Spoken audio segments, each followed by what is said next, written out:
Hey, how's everybody doing tonight? Looks as of right now, I'm the only guy on here, but I'm JD. This is 701 Nation. Got a little change up in the lineup tonight. I was going to talk. First of all, I was going to talk about the suppressors, how fast everybody's getting a return on them. But I think in 2 weeks, I'm going to have a guy on who's actually sells suppressors and talk about it instead of just me doing it. But yeah, the times are down. The time you're getting your suppressor back is way down. I've talked to people. Just today talked to one of my buddies, and a friend of his actually bought the suppressor, and within 4 days he had it back in his hand. So yeah, suppressor times are way down. And 2 weeks from now, Dustin Weedrick from Hazen Armory LLC, I'm going to have him on. As of right now, it's going to be Wednesday, but that could change. But as of right now, that's what we're scheduling it for. So we're going to be talking. My daughter just took hunter safety and passed, and my nephew did, and one of my good friend's sons did. So we're going to be doing our first deer hunt with them this fall. So I kind of changed up that first thing from the suppressors. We're going to talk about some youth deer rifles, the six best used according to wide open spaces. The six best youth hunting rifles, and I'll give you my opinion on those, of course. And then after that we're gonna hit on the soft point bullets. Our soft point bullets, a thing of the past. A lot of people don't shoot soft points anymore. I don't much either, but I did get some from our sponsor and tried them out. I did a video on them last week. If you want to check that out, go back on Facebook or YouTube, on X or any of that, and Rumble. I'm not sure it's on Rumble, but check that out. And then we're going to think five things that you might not know about the Ruger company. I'm a big fan of Ruger firearms. I ran across this. It's kind of a neat little thing about a gun company. And of course, the last thing I'm going to do today, I'm going to kind of add this in here when I do the stream. Celebrity scumbag of the week, and yeah, it is in a roundabout way related to guns, which you will find out. And if you like the Rambo movies, you're gonna know who this guy is. I and I love Rambo movies, but no, it's not Sylvester Stallone. Some people definitely, say Sly's a scumbag. So yeah, I'm going to do like what Clay did. I'm getting texts from my buddies who aren't watching, but they got time to be on texting me. Hey, thanks guys for watching. But anyway, let's get to it. Let's get to it. And I tell you what, if people were looking for, I forgot to add this in there. I was going to say the biggest. I had one of my topics going to be the biggest threat to mule deer, which was an Outdoor Life magazine article. Um, Guys and gals, I decided to skip that one because that sucker was so long. I was going over it. I mean, it is a great topic, and I want to do it, but it's a whole show. It's a whole episode to do. I would not have fit that in, and I don't want to do. The guys were on last night, so I don't want to do another 2 hour show, or I don't even want to do an hour and a half show. I'm gonna try and keep this to an hour, a little longer, but you know, we'll see what happens. Maybe I'll have Tyson on or Wayne Muth at some point talking about this. It's a pretty good article. I mean, some of the stuff in there pissed me off. It sounds like some leftist garbage, but some of the stuff I agree with as well. So, anyways, we're gonna skip on that. Let me see if we got anybody coming in here on the chat. So I'm gonna check them out. Hey, Wayne, good evening, buddy. There he is, right there. Dan, good evening. Good evening. My buddy Clayton's on here. Guns in the 701. Yep, great topic, but lots to talk about. Yep, Brandon, that's right. Yeah, that's right, Brandon. Yeah, right. It'll be back on in a bit. Yep. All right. Sounds good. Here we go. I can tell you what. Let's hit on this. So, like I said, my daughter just got through hunter. So she's totally jacked about deer hunting, and so's my nephew. He's already called me, wanted to shoot, told me to test on his score. Score on his test, which was awesome. And my buddy John's son, congratulations to all of them for passing. The instructors out there did a great job.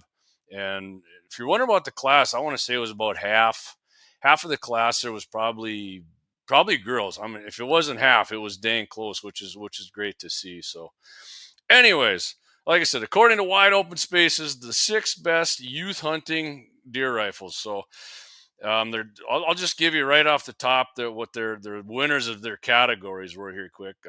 So the best one, their overall one that they got here was the Savage Access XP Compact, I mean, I would definitely disagree with that one. Their safest one was the Henry single shot youth rifle. I can probably get on board with that. It's a cool looking rifle too. I didn't load up any pictures. I mean, if you guys want to look these up, it's easy enough to do. The best lightweight one was the Ruger American Ranch Compact. I have a Ruger American Ranch. It is awesome. Young people have shot it. My daughter, my friends' kids, and it's great. The best with an adjustable length of pull, Mossberg Patriot Youth Super Bantam. It does. It has like 3 or 4 different ones, which we'll get into a little bit. And the best weather and damage resistant was the Winchester XPR Compact. So, all right, let's go with their top pick right away, which, as I said, was the Savage Access XP. See, right off the bat here with this thing, I don't like Savage Access rifles. Sorry to my buddy Derek, who has a 308. He was a guest of mine last time, but their magazines suck. They're known to, it's kind of that rotary thing. They've been known to jam up on people I know who have accesses. My dad had one, a few other people. But anyway, right, the weight, 7.32 pounds. To me, right away, that 7.7, over 7 pound rifle for a young kid, a youth hunter, it's got to be sub 7 for me. So I think that's too much. Overall length 39.5, length of pull 12 3/4 inch. 20-inch carbon steel barrel, which is good. I mean, you want that shorter barrel for a young kid. Synthetic stock recoil pad. They dip it in true timber strata, which I'm not familiar with that exact camo pattern, but that sounds pretty cool. And like I said, the barrel's matte, which is good. I like the matte black, not the blued, so it's shiny like that. I like matte black stuff better. I mean, old timers might like the matte or the just the blued, but that wears off pretty easy too. And so it has a detachable magazine, which I do like, but like I said, the Savage Access, unless they fixed the problem recently, their detachable magazines are not good. A 4+1 capacity. That's good. I like that. They say in case follow-up shots are required. I mean, who cares if it is? I mean, you just need more ammo to carry around, in my opinion. It already has sling swivels, and front end has room for a bipod, which is good. And that comes in at $400. That's the Savage Access XP, which it's decent. I think you can buy your kid a hunting rifle, four or $500 is a reasonable thing here. So let's see here. We got one shot cap, no drinking tonight. Yeah, that's right. If anybody missed it last Friday, we did the drinks with the 701. Good time. Appreciate having everybody on. It was a fun show. Josh Patterson, my son's first deer rifle is a Savage Access 6.5 Creed. Thing shoots very well and loves several different kinds of ammo. I've had good luck with access rifles, never any issues. Okay, well, hey, I stand corrected on that one. That's awesome, Josh. I like to hear that because like I said, I've had people say they did have problems, mainly with the magazine, the feeding issues on the access. But yeah, in a 6.5 Creed, I mean, no matter what rifle it is, me personally, I've never heard anybody say a 6.5 didn't shoot well for them, and every 6.5 Creed I've shot was shot great. So anyway, and I don't know, is that Savage? Josh, does that have an adjustable trigger on it? I guess if it is in there, I missed it. Most of these newer rifles do have adjustable triggers, so I hope it does. And okay, so their top pick here for their single shot. What was the Henry here? I said their safest pick. That's right. This is their safe pick, the Henry single shot. Okay, comes in under 7 pounds, like I said, 6.95, 13-inch length of pull, walnut stock, black solid rubber recoil pad. I mean, it doesn't say how soft it is. I prefer if it's a kid or heck, even an adult, soft rubber recoil pads. Got to have it, in my opinion. I don't want some piece of tire rubber cut and screwed on it. That's worthless to me.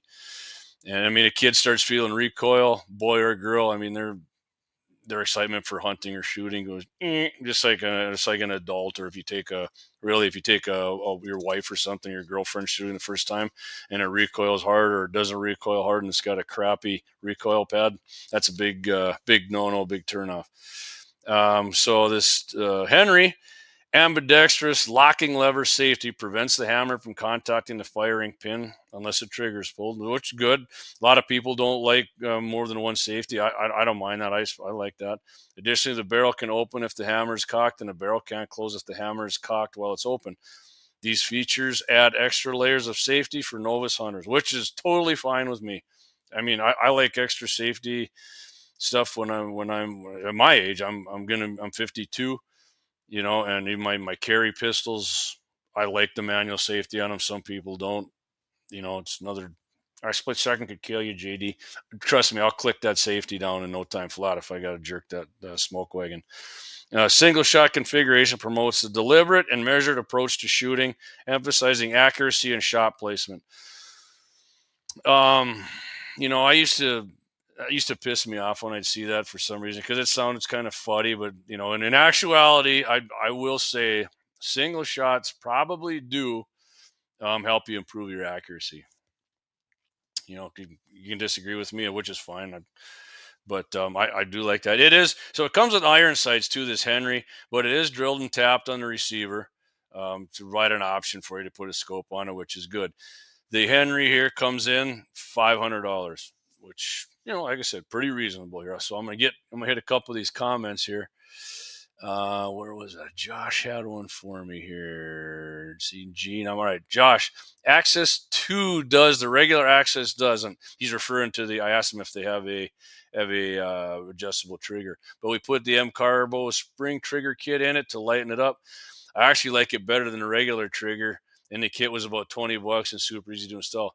Yeah, maybe you heard me and Josh kind of talked about this a while back, actually, but I'm going to just say it again real quick. These M Carbo trigger springs are awesome for Ruger Americans. Oh, I didn't know they made them for the Access, but yeah, Josh, you're right. They make your trigger so much better. I mean, they're not even half bad like the Ruger Americans factory, but those M Carbo trigger springs they're awesome and worth every penny of it. Gene Cox, my daughter started with an SKS. That was what they liked for whatever reason. Now they fight over my CZ 550 full stock and 6.5 by 55 Swede, but I've always been different. Hey, no, them CZs are sweet rifles, Gene.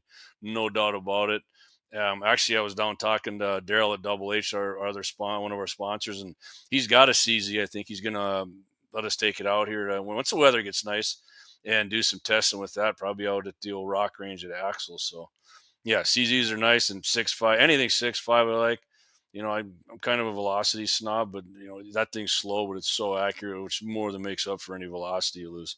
One shot cap. My son's first deer rifle was a Remington 700, 243. Got it from his grandfather. Awesome. I mean, getting your gun passed down from your granddad is awesome, man. And there's always something special about that.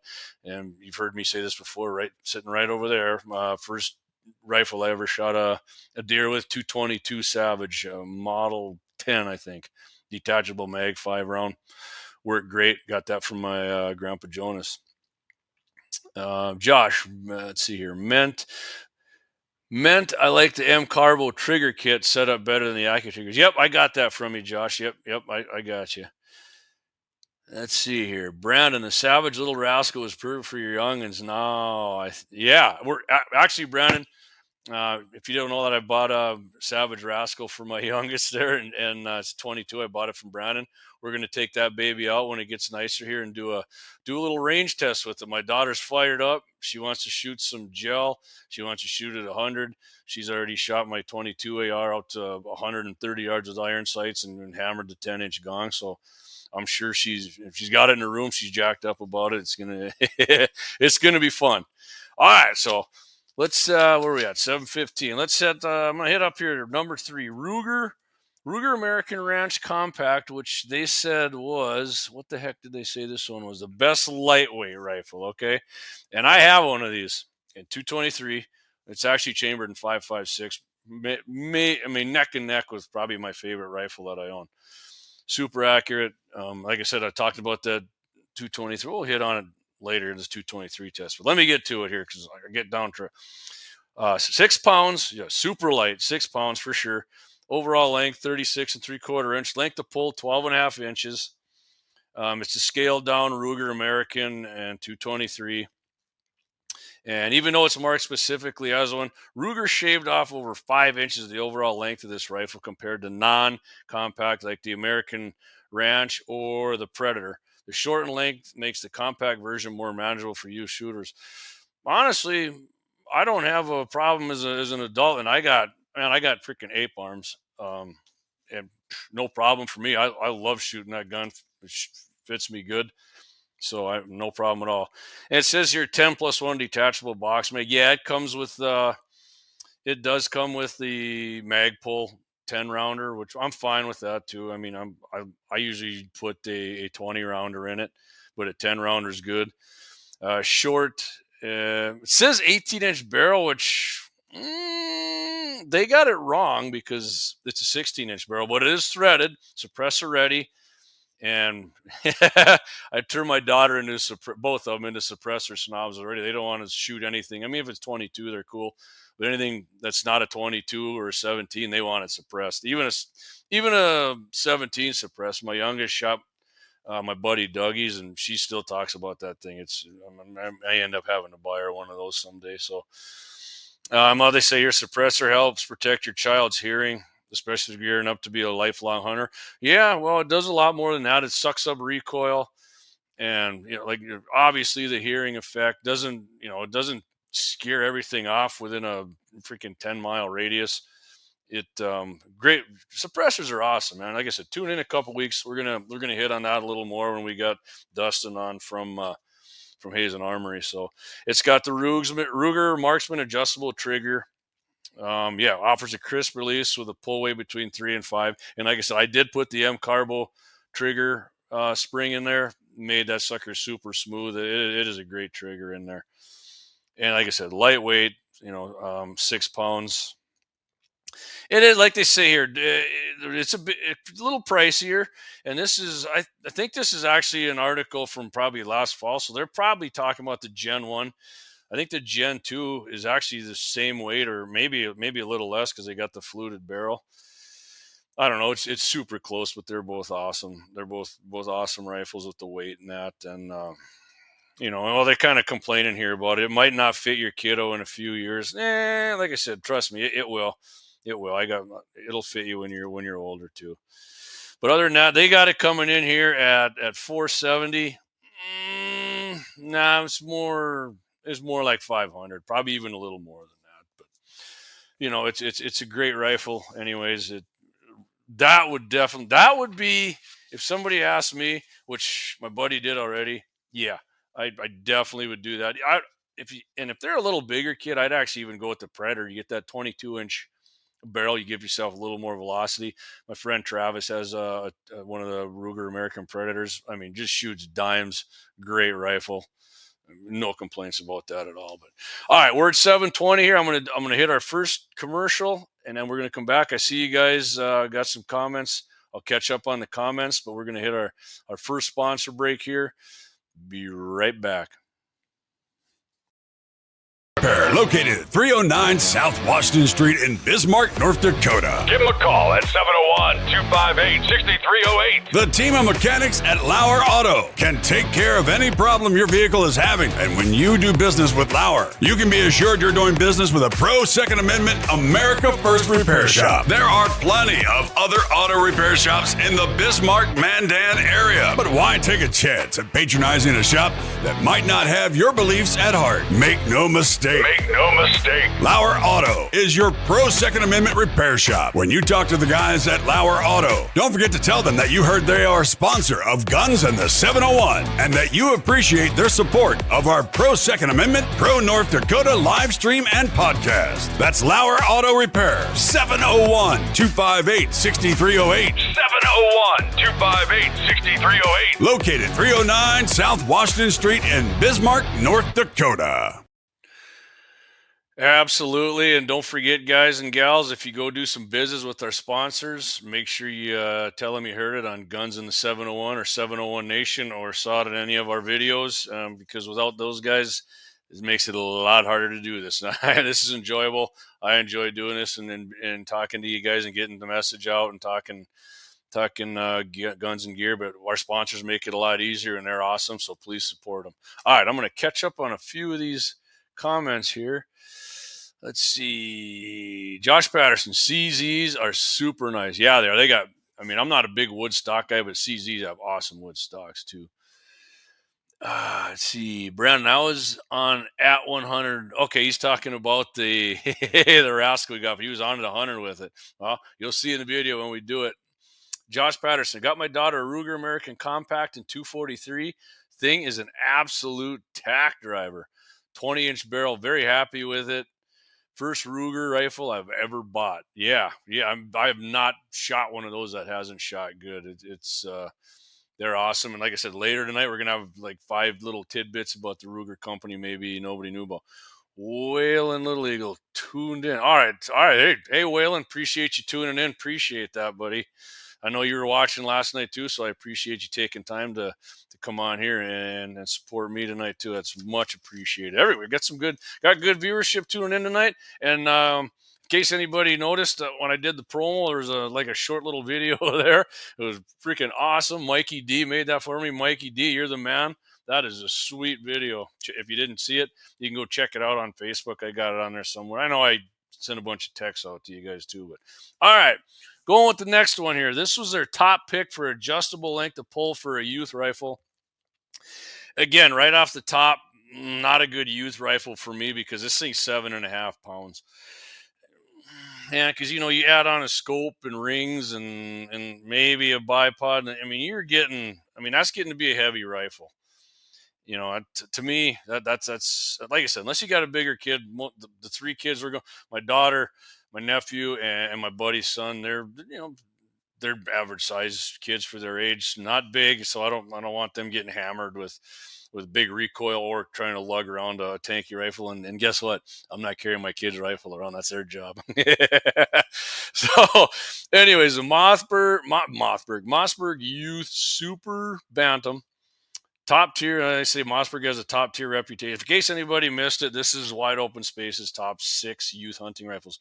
Mossberg has a top tier reputation for high quality shotguns and rifles at an affordable price. And their Patriot series, which just is, I think their Patriots, they are nice rifles. These Mossberg Patriot series, they are nice. I agree. I like the looks of those things. You get serious bang for your buck. So they're saying their selling point are these spacers, and I think it comes with 3 of them. I clicked on it and checked it out a little bit. Enables you to adjust the length of pull. I've had rifles that do that. I never really used them much, but for me personally, but for a kid, it's probably not a bad idea. Going with that, I'll touch on that at the end here. I'm almost done. I'll give you my opinion on a little more on spacers and length of pull. But 20-inch matte blue barrel. See, it's matte, so that's good. It's not just, I don't think it's blue, just straight blue. Like it said, blued. Yeah, that wears off. I like the matte. There's no shine coming off it. Some people like that. I don't. Black synthetic stock. Trigger here is adjustable between 2 and 7 pounds, which is good because I think trigger is important even for young kids. 5+1 magazine capacity. I like that. I like having 5 in the mag. That's good, which is great. They always say there's follow-up shots. Follow-up shots, yeah, if you need it. But, man, it's just good to have that. I don't know anybody who doesn't bring along an extra box of ammunition. So you might as well just have a magazine that holds at least 5 of them.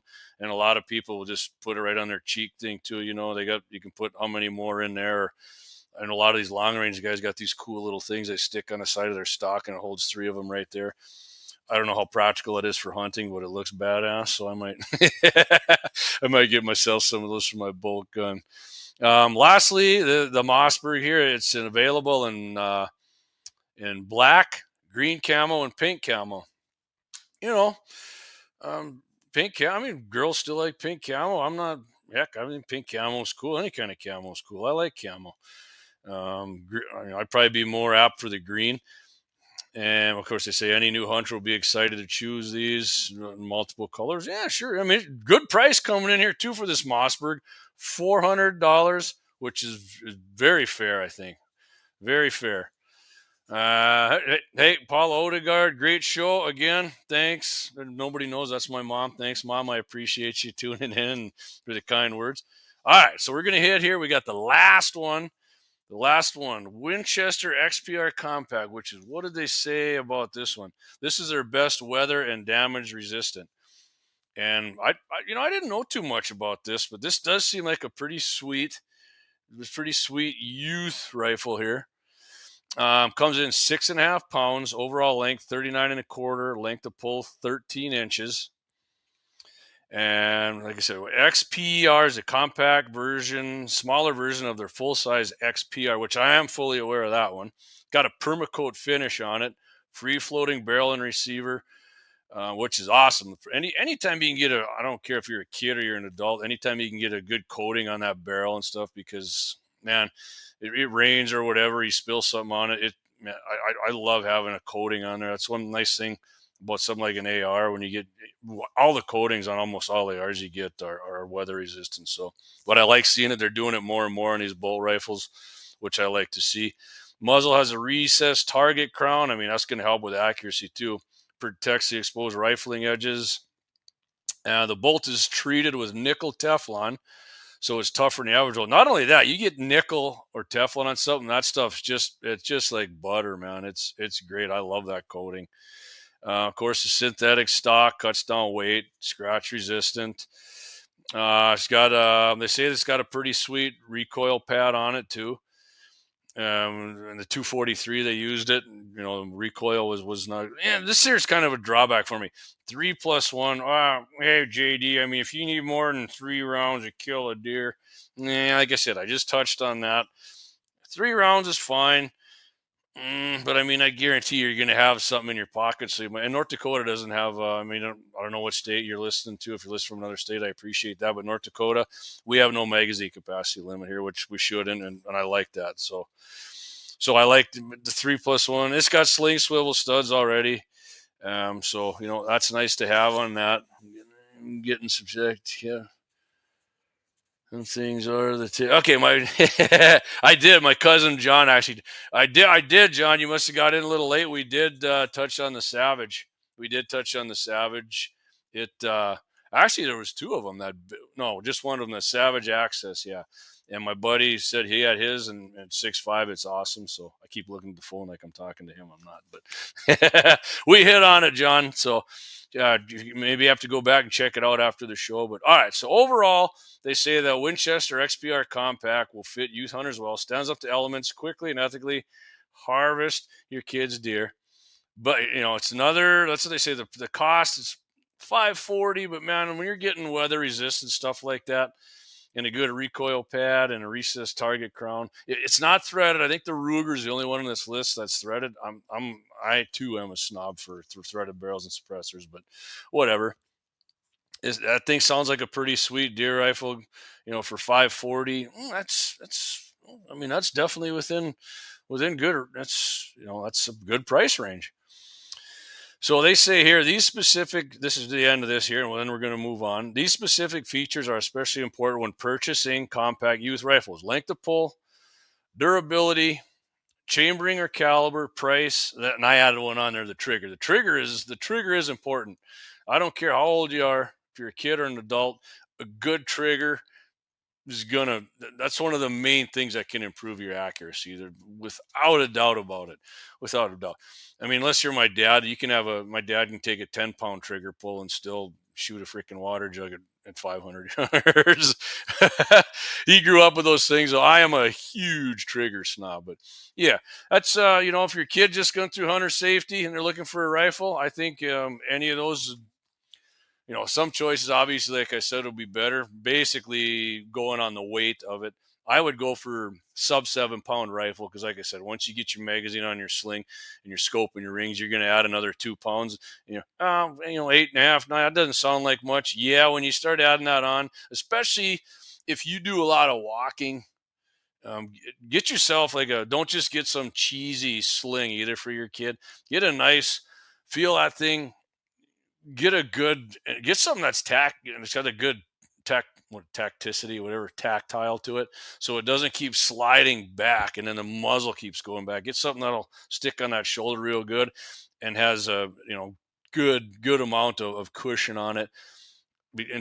Well, geez, you look at those and maybe they're $30. That sling's gonna last probably most of the kids, for 10, 15 years most of the time. And by the time that wears out, they're going to be doing their own thing and buy their own sling. So, that was I think buying a good sling's damn important on top of everything else there. Anyway, let's move on here. I got the second thing. The reason I wanted to talk about this are soft point bullets a thing of the past. Because when I went back in there. Like I said, I did the 223 soft point test. Got the bullets from our sponsor, Double H Guns and Daryl. Shot great, out to 300 yards, real good. And went back in, was talking to Daryl, and Daryl was like, "Yeah, a lot of people don't shoot soft points anymore," which I agree. Everybody's seems to be on the ballistic tip or the super tiny match bullet hollow point, or you get the monolithic all coppers. Soft point bullets, and I'm talking these were flat based too. They weren't boat tails. Let me go on one thing here before I keep going here.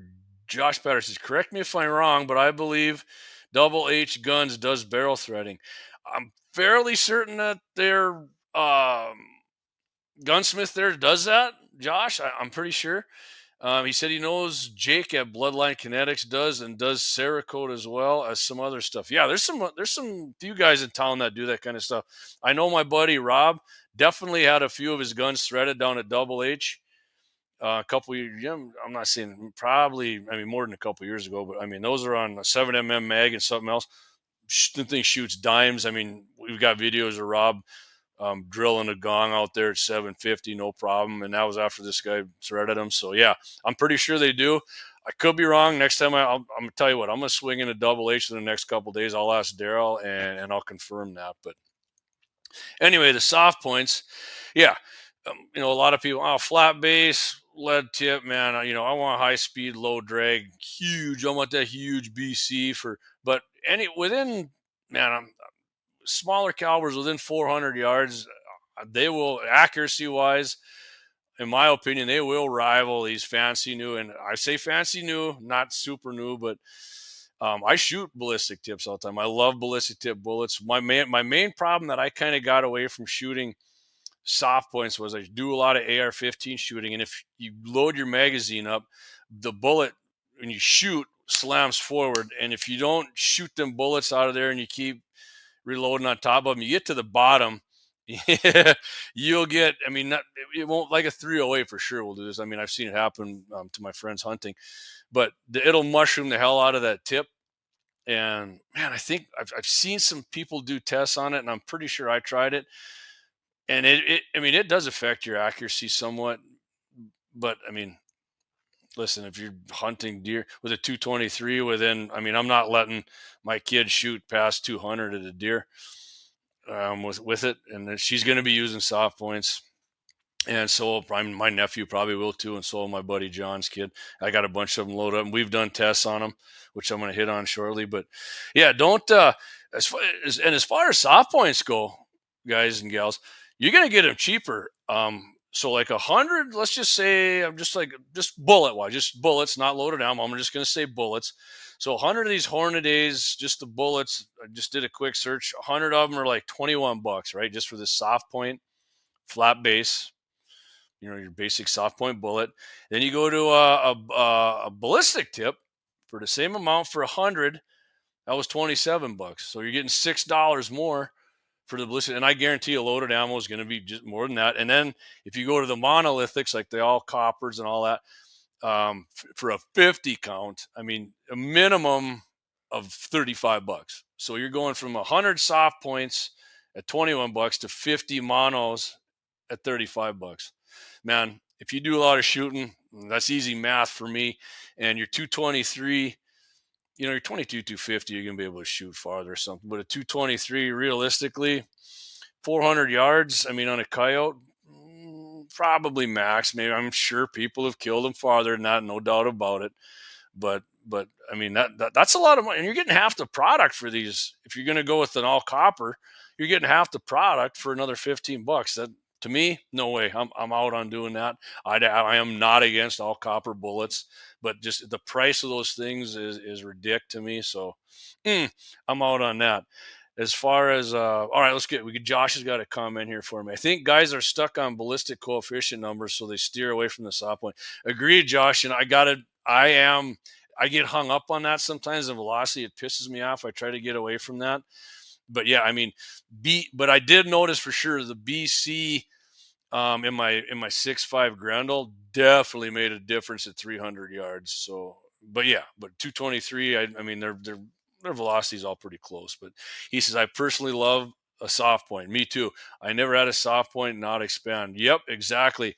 Which is I was going to say I got for deer hunting. Like I said, Axe and I did that short. It was I think it was just a Facebook reel, like 50 seconds or something. Shot it out of my 16-inch barrel, 62 grain. Sierra Soft Point Boat Tail Game King. 250 complete pass through on the gel, expanded. I mean, you could see if you shoot gel or watch video, you can tell when it expands. It expanded awesome. And I mean, I shot the 64 grain bonded as well. We did a video on that. It was longer. That did not expand as much as that Sierra did. You could just tell by the gel. I can't remember what they call it, the wound channel when it expands in there offhand. But I think we're going to go with those 62 grain Sierras because they penetrated just as good as I can't say just as good, but they penetrated 16 inches at 250 yards with expansion. So anything under that 200 yards on a deer, that's going to be sweet for that. So, all right, you guys, we're coming up on 740. I'm going to do our double ad here because, like I said, I don't want to do a long show. I want to keep it an hour, maybe a little more than that. Hey, I'm having fun. Appreciate you guys hanging in. I love talking about stuff like this. So coming up after this, we're going to hit on the 5 things you might not know about Ruger. Some of them I didn't know, and which is not surprising. I don't claim to be a big expert on all things guns. I do know more than your average bear, but I'll tell you what, we're going to hit on that. Here comes our double ad from Lauer Auto Repair and Double H Guns.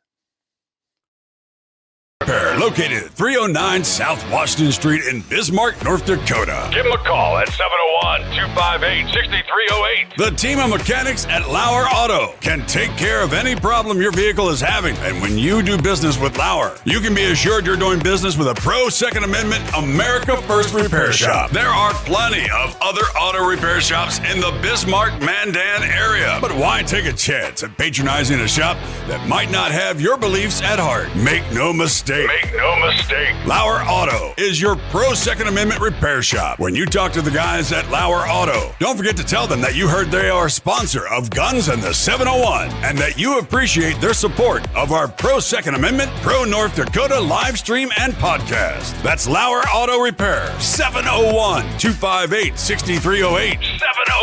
701-258-6308. Located 309 South Washington Street in Bismarck, North Dakota.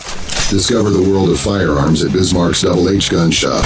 With a wide range of products from handguns to rifles, we cater to all your shooting needs. We are your local gun experts. Not only do we sell firearms, reloading supplies, targets, and whatever your heart desires, but we also have a ton of knowledge and answers. We shoot, we hunt, we compete, we reload. It's been the Howard's way since 1976, and we ain't fixing to change anything. Visit our website at hhgunshop.com to browse our inventory. Double H Gun Shop, Bismarck's best new and used firearm reloading supply, gunsmithing, and sporting goods store. Double H Guns. Double H Guns. 1021 South Washington Street, Bismarck, North Dakota. Call 701-223-4888. You bet. And if you don't support our sponsors, I'll tell you what. Person. Absolutely. So, hey, you guys, and if you guys got any more comments on what we were talking about, because like I said, we're gonna move on here. I'm more than open to discussing more about the youth rifles, more about soft point bullets, what you guys think of them. Michael O'Deakins, Mikey D, I want more Rugers. I know that, Mike. Me too, buddy. I tell you what, I finally went down Double H. Daryl's got the Gen 2 Ruger Americans in there. Got hands on with them. Man, that is sweet. I mean, it just feels good in your hands. It just feels good in your hands.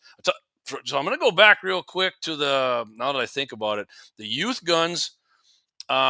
Nothing wrong at all as long as your kid's comfortable with an AR, shooting AR, and they know the way around it.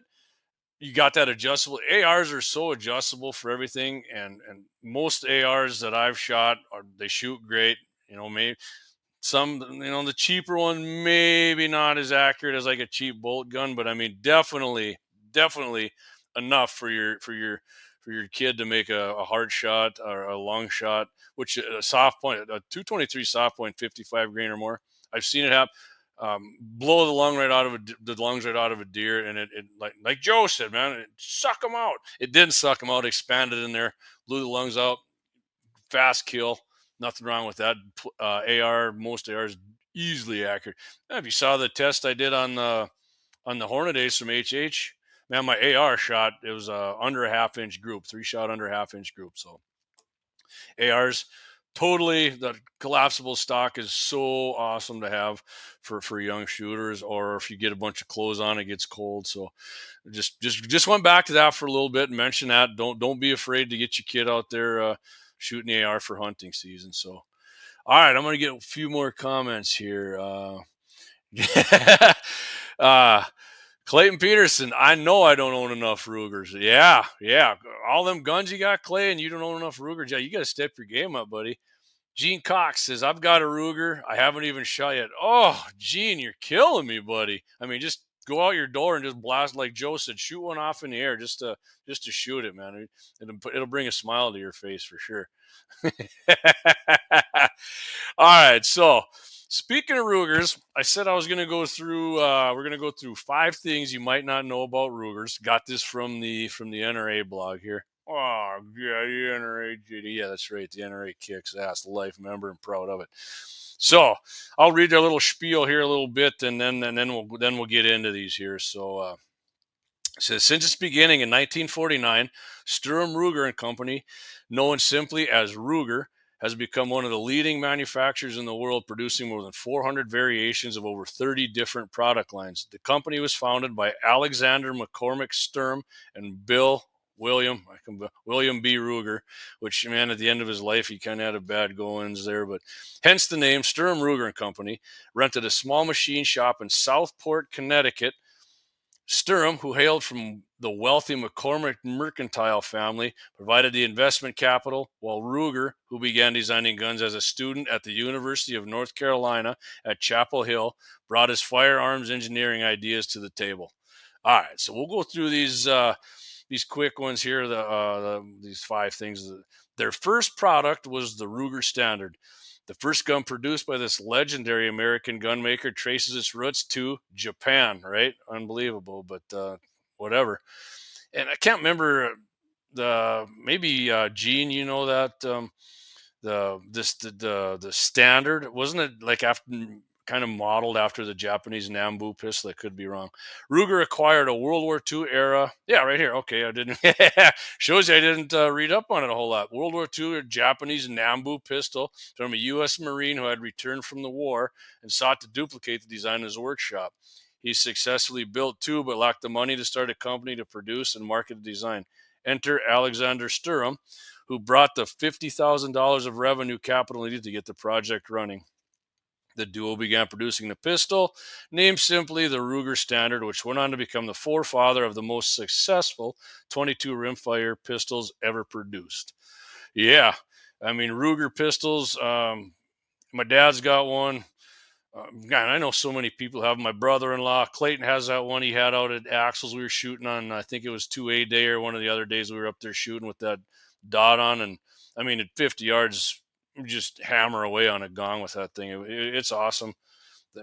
I personally don't have a Ruger. I don't have a Ruger handgun. I got plenty of Ruger rifles.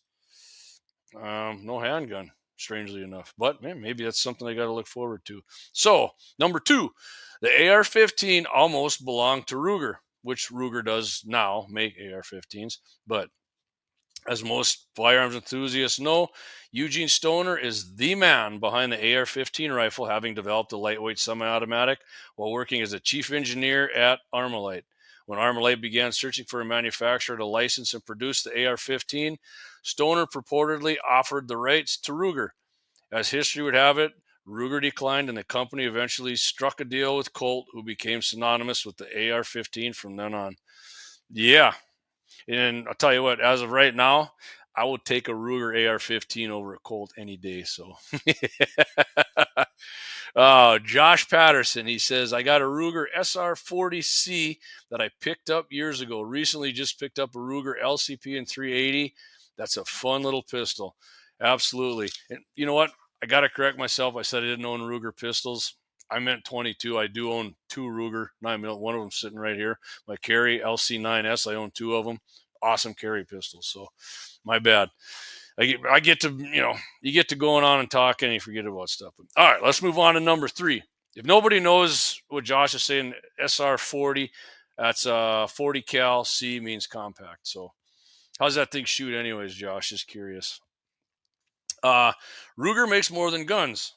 Number 3, while the world knows the name Ruger first and foremost as a manufacturer of sturdy, reliable firearms, the company does more than build guns. Early on, Ruger understood that to be able to design and manufacture firearms their way, they needed to invest in quality investment castings. In 1963, the company established Pine Tree Castings, who produced the finest investment castings not only for Ruger's guns, but for other customers in a wide range of industries, including automotive, defense, sporting goods, tools, medical equipment, and many others, even other gun makers at one point. Ruger even produced titanium golf clubs for the Callaway in the 1990s with some marked Ruger titanium featuring the famous Sturm Ruger Eagle. I wonder if old Tiger Woodsy had those. I'm not a big golf guy. I mean, golf is fun to me, but if I did golf, I'd maybe look for one of these Ruger titaniums. All right, number 4, which I did read this one, which is pretty cool, actually. Number 4, Ruger test fires every gun they make, which a lot of companies do. I mean, if you bought a handgun, they usually have, I know Smith & Wesson, they got 2 or 3 of the casings in there they fired. Or there's one in there and they do 3, I think. And one they give they leave in the box. One they keep at the factory, and heck, I don't know what they do with the other one. They probably give it to the ATF. I don't know I can't remember what it is. I read the story at one point, but whatever. Anyways, to back up the reputation of quality, durability, and reliability, Ruger test fires every single firearm they produce, as well as proof tests the chamber of every center fire gun they make. A proof load is especially made load with a fixed higher percentage of pressure than the SAMI max pressure of a given cartridge. Ruger tests each chamber with a proof load 50% higher than that SAMI maximum pressure. So if a 223's chamber pressure, one of their rifles is 59,000 psi, they go 50% higher than that. That's freaking crazy, and they don't blow up. So, I mean, I wouldn't try that maybe in an older one, but they maybe do it, or who knows, maybe they did it way back in the 80s, 70s, and 80s, but I'm not going to test it, but I appreciate them doing that. Ruger performs this test to ensure every firearm is strong enough to absorb above and beyond the pressure that normal ammunition doles out. Absolutely. Like I said, I appreciate them doing that. That's awesome, man. So the last one we're going to go to here, which I do have one of these too. I like, if anybody's been listening, I won one of these in the Ruger last October Ruger 1022 giveaway. I did win a Ruger 1022, and they say is the king of the rimfire rifle. I can't disagree. There's so many people own these, and they run like a sewing machine, even when they're dirty, and they shoot so accurate. I hate to diss my my Smith & Wesson M&P 22, and maybe it's not a diss, but I mean overall that Ruger 1022 rifle is so awesome to have. Shoots great, and they're all over the place. And there's so many like aftermarket things you can do to them: trigger, stock, barrel. I mean, it's almost like an AR-15 to be honest with you. But I would definitely. Would probably recommend that as my first. If somebody say, "Hey, what 22 rifle should I get?" Ruger 1022. Number 2 is going to be my Smith & Wesson M&P 22. But anyway, I'll read their spiel here on it, and then we'll move on. Ruger has built an empire on producing rugged, reliable rimfire guns, starting with the aforementioned Ruger Standard. but the iconic Ruger 1022 auto-loading rifle is the undisputed king of the 22 Mountain. Agreed. Introduced in way back, 1964. And this thing, they haven't really changed anything on it at all. Bill Ruger's slick yet simple 22 long rifle semi-auto rifle has become the I guess I don't know this word. I'm going to just say it how it looks to me. Archetype of an easy to use and reliable rimfire. The 1022 is without question the most popular rimfire rifle of all time, and it's still going. The sales surpassed 6 million units. Oh man, if there's an anti-gunner who hears that, they're just freaking out right now. 6 million! Oh god! Generations of Americans have embraced the 1022 as the ultimate training rifle, plinking gun, and varmint hunter. Yeah, it is. Even to I had my Ruger 1020. I'm not kidding you. At 100 yards, I had it dialed in shooting prairie dogs. I was so confident 100 yards, I could smoke them with that easily. Its timeless simplicity paired with endless customization options, which I mentioned, make it the perfect 22 for just about anyone. I think it's a perfect 22 for anyone, to be quite honest with you. That thing is freaking awesome. Love it. Brian Warner. I said it before, but it's un-American to not own a 1022. Right on, Brian. Right on. And what I said about Bill Ruger earlier, some people my age or older will remember. Bill Ruger said before the assault weapons ban, Bill Ruger doesn't own Ruger. It's totally different up to speed company now, but he said, and no honest man needs more than 10 rounds. I completely disagree with that. But, he caught a lot of hell for that, as he should have, because that was part of the reason the Clinton administration and the Democrat House and Senate, hey, Bill Ruger said you don't need more than 10 rounds, man. He's Bill Ruger, so we're going to do the 10-round limit.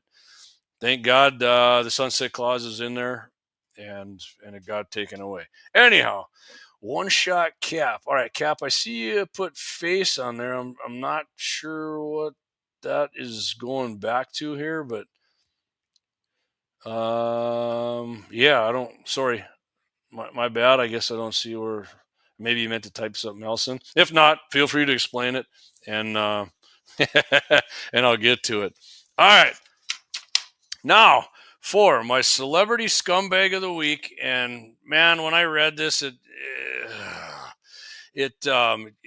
not saying it broke my heart, but it is gun related too, for sure. What's the word? I'm very disappointed. Very disappointed. Love this guy as an actor. Love the movies he was in, and not all movies, but a bunch of them. So I'm gonna get to it right here. This was from War History Online. Brian Dennehy is the guy's name, and now a bunch of you are probably going, What the heck is wrong with Brian Dennehy? Now you're going to find out here. Brian Dennehy was known for his roles in several big-name films. One of my favorite ones of all time right here, right off the bat, First Blood, 1982. FX, Romeo and Juliet, and there was a multitude of other ones. There was that boxing movie with I don't remember the one guy's name, and Cuba Gooding Jr. and Dennehy played the asshole. He did a good job of it, but anyway, I think he was in that. What's that movie with Steve Guttenberg too? And the old people jump in the pool and they get young. But anyway. That was just to name a few. He was also a U.S. Marine Corps veteran. Oh, geez, JD, how can Denny be a celebrity scumbag? You will find out. I'm definitely not banging on his service in the Marine Corps. He served in the military from 58 to 63, and it's here the famed actor stirred controversy. Through his life, he falsely claimed to have served in the Vietnam War, leaving a sour taste in the mouth of those who risked their lives during the conflict. I didn't even serve in a conflict, and it's leaving a sour taste in my mouth. Sadly, it's not uncommon for individuals to lie about the extent of their service, with there being several instances of stolen valor. Some do it to collect funds from government agencies and the public, while others lie for the recognition war heroes receive after braving the enemy head on. An online search allows anyone to purchase medals and uniforms, and social media allows users to create whatever persona they wish, even before the internet. Lying about serving was easy to do, and there wasn't an easy way to fact check the stories told. And anyway, who would lie about being a war veteran? Well, I mean, if you don't know about it, I mean, stolen valor is a lot of people do it. It's pathetic, but people do it. So, and it's not something you'd expect a celebrity to do, as history has shown. It has happened right here. Dennehy got started in Hollywood in 1977 with appearances in 2 films and 3 TV shows. His major role came with the first installment of the Rambo series, First Blood, in which he portrayed asshole Sheriff Will Teasel. I put the a-hole part in there. It's arguably the actor's most famous role. Right, when I see Brian Dennehy, I think of Will Teasel and Art Galt and the rest of the guys harassing John Rambo there in the sheriff's department. It's arguably his most famous role, and it led to many more opportunities in subsequent decades. He had the respect of audiences across the world, and this only grew upon them learning about his time in the military. Right, when you see, say, guy like that guy's an actor, he was in the Marines, freaking awesome, man. That's awesome. Here's what we know about Dennehy's service in the Marine Corps. He enlisted on September 15, 1959, was stationed for time in Okinawa, where he played football. He left the military on June 4, 1963, just under 4 years later, before the Vietnam War had really begun to heat up. Throughout his career, Dennehy claimed to have served in Vietnam. He told Playboy magazine that he had done a 5-year tour during, 5 years. Oh man, he was really over there kicking ass, during which he suffered minor injuries in combat. He appeared to go more in depth when speaking to the New York Slimes. That would be New York Times for people who didn't know. Elaborating that the injuries he sustained were caused by shrapnel. He also claimed to have gotten a concussion. He even acted like he knew the mindset of those who'd had to kill while serving, telling Playboy, quote, "As for killing someone, anyone in combat would agree that it's pretty much accidental." What? It's not what you're thinking about. You spend a considerable amount of time just trying to be in a combat situation. You're trying to avoid coming face to face with anything. So when something bad happens, it's just accidental. I don't know about that. He talked to some boys in combat. But the implication in war movies is that war has this rational beginning, middle, and end. And of course, none of it does. He continued, it's absolutely F-bombing chaos. Apocalypse Now is the movie. Even more entertaining is that it was made soon after the war was over. It was and is the most sophisticated overview of the experience. Apocalypse Now is a freaking pretty crazy Vietnam War movie. If you haven't seen it, check it out. The truth is, though, Dennehy never served in Vietnam. He issued a public apology for his lies in 1998 and began, after being called out by BG, quote, nicknamed Jug Burkett, a real-life veteran of the conflict who dedicated his post-war life to outing instances of stolen valor. And here's Dennehy talking right here. I lied about serving in Vietnam, and I'm sorry, he told the Globe. I did not mean to take away from the actions and the sacrifices of those who did really serve there. I did steal valor. That was very wrong of me. There was no real excuse for that. I was a peacetime Marine, and I got out in 63 without ever serving in Vietnam. I started this story that I had been in Nam, and I got stuck with it. Then I didn't know how to set the record straight. All right, so you're probably thinking, all right, good on him. He said it straight, right? Well, hold on. We're going to continue here. As CBS News points out, the closest the actor ever got to action during the war was by portraying Marine Sergeant Ned T. Frozen Chosen Coleman in the made-for-TV movie, A Rumor of War. That was in 1980. And if you don't know, Frozen Chosen refers to the Marines that were in the Chosin Reservoir. I don't know the entire story about that battle, but I do know about the Chosin Reservoir. However, despite admitting he lied about the extent of his military service, Dennehy began telling the same falsehoods less than 10 years later. As the Denver Post reports, in 2007, he told a journalist with the Wall Street Journal that he served in Vietnam. As it turns out, he didn't feel all that bad about exaggerating the extent of his service. He wasn't sorry. For the most part, aside from the outrage from veterans and families of those who actually served in combat, Dennehy's career was largely left unscathed by his admission of stolen valor. It could be the average person didn't understand the true gravity of what he claimed, or it could be that when you're in Hollywood, egregious behavior isn't always punished. My guess is that last line, most people who I know and who are listening know that Hollywood is more than happy, to look past egregious behavior of their own. So my guess is Denny was probably a Democrat as well. All instances of stolen valor should be treated with the same amount of scrutiny, regardless of how famous the person is. These claims do a disservice to the real-life bravery of those veterans who risked their lives for freedom and who are deserving of our recognition and gratitude, whether that be in Vietnam, Korea, Iraq, or any other war for that matter.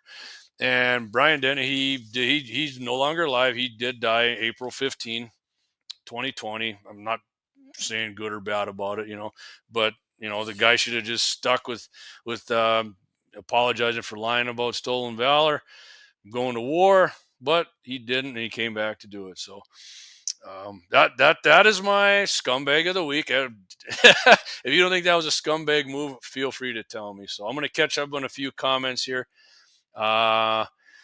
Clay Peterson, I love the GP100 G, and I actually have a Ruger Red Hawk with the GP100 grips on it. All right.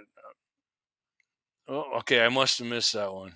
Cocoon, there you go, Clay. Yeah, Cocoon. I said Denny, he was in there. I think Denny, he was like the head alien or something, right?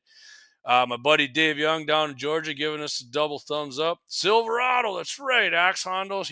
Denny, he was in Silverado as well. Kevin Costner, Silverado is a great Western. Josh Patterson, I'm assuming I already seen it, but did you see the Selfridge Shields Sportsman's Club is doing an egg lollipop shooting seals? Now I got to figure out which rifle to take if I'm able to make it. I did see that, Josh. Not going to make it, but yeah, if you do, by all means, give us a full report, chime in, take some pictures. I'll be more than happy to talk about it here. And that's where Clay said to Gene, he loves the GP 100. Lynette K, taking care of Vietnam vets and what they did through this is so disgusting. Yeah, Lynette does take care of a lot. I think an old World War II guy, even he's alive at around 100 years old. But yeah, Gene Cox. I think Gene was actually a Marine. Never referring to Brian. He said I don't know if you're referring to Brian Gene. I think he never got out of the boat. All right. But yeah, so I could, if I'm wrong about something there, Gene, feel free to correct me in the comments here. All right, guys, I'll tell you what I'm gonna do the last ad here, and then I'm gonna come back. You guys got anything else you want to hit on in the comments? Let's do it, and then I'm gonna do a little PR for the boys and myself here. So let's hit on the last ad here. We'll be right back. Located at 309 South Washington Street in Bismarck, North Dakota. Give them a call at 701-258-6308. The team of mechanics at Lauer Auto can take care of any problem your vehicle is having. And when you do business with Lauer, you can be assured you're doing business with a pro Second Amendment America First repair shop. There are plenty of other auto repair shops in the Bismarck-Mandan area. But why take a chance at patronizing a shop that might not have your beliefs at heart? Make no mistake. Make no mistake. Lauer Auto is your pro Second Amendment repair shop. When you talk to the guys at Lauer Auto, don't forget to tell them that you heard they are a sponsor of Guns and the 701 and that you appreciate their support of our pro Second Amendment, pro North Dakota live stream and podcast. That's Lauer Auto Repair, 701-258-6308. 701-258-6308. Located 309 South Washington Street in Bismarck, North Dakota. Right on. Thank you to Lauer Auto and thank you to Double H Guns. You guys are awesome. Thanks for sponsoring the show and supporting, like the ad says, pro Second Amendment, pro North Dakota. You guys are awesome. And hey, we're always looking for more sponsors. I'm going to catch up on a few comments here. Josh Patterson. Will do. I'm going to try and make it. High school trap will be full swing then too. So not sure if I'll make it yet. All right, Josh. Hey. And by all means, you ever want to give us an update on what's going on in high school trap? Matter of fact, both of our sponsors, Lauer Auto Repair and Double H Guns, big sponsors of high school trap teams. Freaking great. Lynette K, I talked about the World War II veteran she takes care of. She said, yes, he is 105 years old. Man, imagine living 105 and not only living that long what you've seen, but surviving a dang war and then still being, man, that is unbelievable to me. Gene Cox, when Chef and Willard were looking for mangoes, the tiger seen an apocalypse now. Oh yeah, that's right. Sorry, Gene. Sorry, Gene. I forgot. Yeah, yeah. Apocalypse Now is freaking great, man. I love it. Gene Cox. I'm not a Marine. 7 years in the Army National Guard. Fire direction computer for field artillery. The king of the battle. Right on, Gene. My uncle Dean was he was in Vietnam, and then I think that's actually what he did. Clay and I had him on when we were on 1270 there, and yeah, if it wasn't that, it was something closer. I know he figured artillery, and he was telling us about the old radar and old computers, and when they'd fire mortars, he could figure out how long it was taking to come at them, and yeah, it was crazy. But yeah, my uncle Dean was over there, great guy. Appreciate him putting foot to ass for the country, and same to you, Gene. So, all right, guys, if you guys, I'm going to run through some PR here. If you guys got anything else you want to hit on while I'm doing this, throw it in the comments, and I'll get to it. Other than that, when it's over, we're gonna sign off here. So, you guys missed a show last night. Clay, Mikey D, and Vance and the crew had on Tess Tally. I think she's a professional hunter. I think her and her husband down there in Texas. Good show, talking about some border stuff, Second Amendment, some hunting things. Tessa's husband, I'm sorry if you're listening, I forgot what your name was. I apologize for that, but yeah, I think they purposely went a little longer than we did for drinks with the 701 last Friday just to set the record. It was almost 2 hours, but good show. Check it out if you haven't. I don't think Clay's got that on podcast for him, and I've been looking for it for today, but I haven't seen it. Brian Warner, good show, JD. Appreciate you, Brian. And in case you guys ever missed that, you're new to the show, go back, check it out. And I had Brian and his dad Art on. We talked some sausage. I think that was 2 episodes ago. Yeah, I think that's the most views we've had on a podcast. That was great, man. Brian and his dad has some good info. At some point in time, we're going to have him back on. Good guests. Andrew Talley is Tessa's husband's name. Guns in the 701. Okay, it's uploaded now. JD got up to this morning. All right, thanks, Clay. I think I checked. Well, I did check just on one of our podcast platforms. It wasn't up there yet, but you know how it. Hey, Clay, while you're on there, why don't you snipe Ugan Elimosan, whatever the hell his name is or her name? We got spammer on there from Facebook. Snipe them. But anyway, check that out every Wednesday. Guns in the 701. We're kind of talking right now. I'm not sure that it's settled yet, but maybe Josh Patterson. Great show as always, JD. Thank you, Josh. You're great for tuning in, buddy. I appreciate you, and so do Clay and the other boys. We're talking about maybe alternating every other Wednesday. Guns in the 701 and 701 Nation. Not sure. Clay's going to discuss that a little more, I think, with Mikey D tonight, and we'll let you know. But as of right now, 2 weeks from now, I'm planning on having, like I said, Dustin on from Hazen Armory LLC to talk some suppressors. If not, it's going to be the 4th of April. So it's going to be that, it's going to be Wednesday or Thursday. We'll let you know for sure. But yeah, and then this Friday, Mitchell in the morning, KFYR 5:50 a.m. 99.7, or on your free iHeart app. Clay and the boys are going to be on 7:15 a.m. Mountain, 8:15 a.m. Central Time with Todd. It'll be on for it's 45 minutes, but really with the commercials and stuff. And Scott Bachmeyer comes on there with the farm report, and they're on for about 20-25 minutes. Awesome information as usual on there with Second Amendment stuff. You get some hunting. Good. Clay's always got some good stuff with Second Amendment law in there as well. I try to do that stuff, but I trip over my own feet when it comes to law stuff, so I stay away from that. And of course, like I said, every Wednesday the boys are on, and every other week I'm on with 701 Nation. We got a bunch of good videos up to you guys, like shooting videos. Check it out. I got that one, like I said, with the 55 grain soft points. Went down, as a matter of fact, to Double H. Bought some more. They shot so good. They got everything you need down there. Check it out. Hey, and if your kid just passed hunter safety, or they're going to take hunter safety, go down Double H. Talk to Daryl. Get yourself, get your young one there a new hunting rifle, You got knives in there too. I'm actually gonna buy my daughter. She said, I'm not gutting a deer. And you will. I'm gonna show you how the first time. But gutting deer is it's a life skill. If it ever comes down to where you actually have to live off of meat, you should know how to do something like that. And I've actually come to the point where I enjoy gutting the animal out. So doesn't bother me at all. I take good pride in doing a good gut, and if you do it, you get a good gut going, and you don't cut the loins. You're a master. All right, Clay says here's some subjects for tomorrow morning's KFY. All right, Clay, did you text them to me, or are you gonna throw them in the comments here? I see we got. I got a long text here. Nope, I don't know where he's getting at, but okay, Josh Patterson says, absolutely, JD. Gutting and skinning is definitely a life skill. Absolutely, Josh. And I'll bet you any money Josh is like me. He takes great pride in getting a good skinning going on. So, okay, Clay's got one up here. They're gonna be talking about on Mitchell in the morning. Anti-gun Democrats seek to undermine law passed to protect veterans' rights.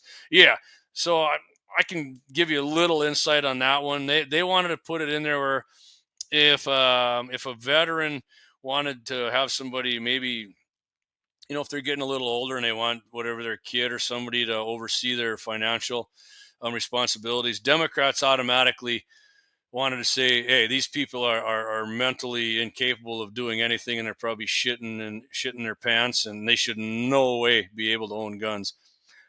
I'm putting a little bit of my own spin on there because it makes me mad when Democrats do this kind of thing. But tune in tomorrow. Clay and I think Mikey D's back. Clay and Mikey D and Todd will break that down a lot better than I just did. I just gave you my cliff notes.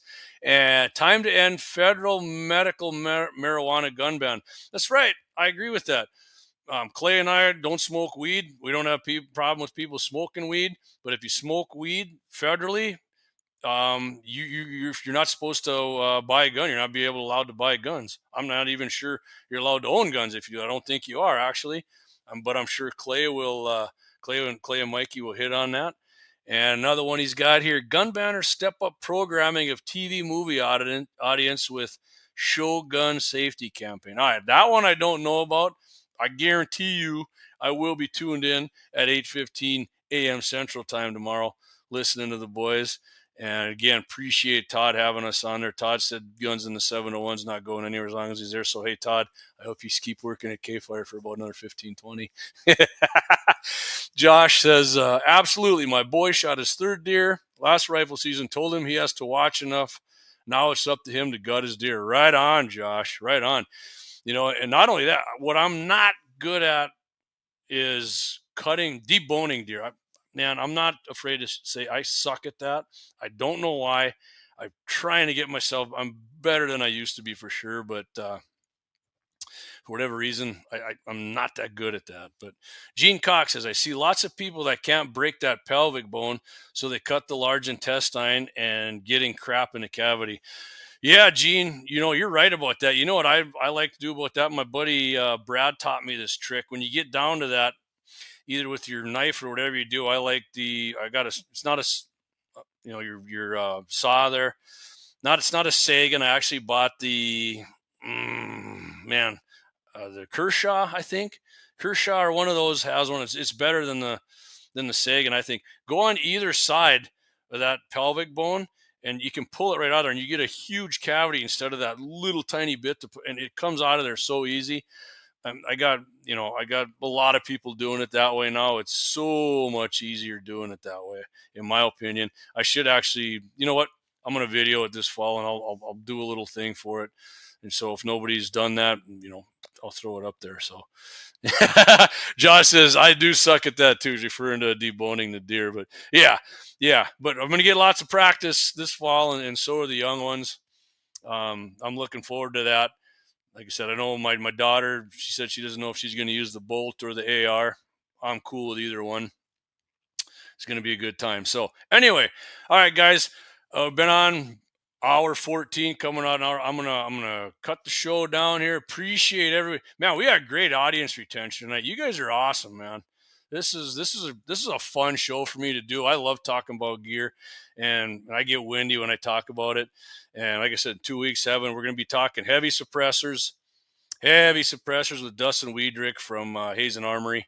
So I'm sure I'll get the pre-show out and everything for that. But yeah, check us out. Come back. It's going to be there Wednesday, April 3rd or April 4th. We're working that out right now. I told Dustin the 3rd, but if that changes, I'll let him know ASAP. But thanks everybody for tuning in. JD for 701 Nation and Guns in the 701.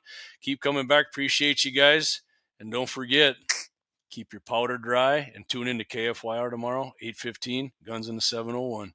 Thanks again, guys. Have a good one. Get them shovels ready.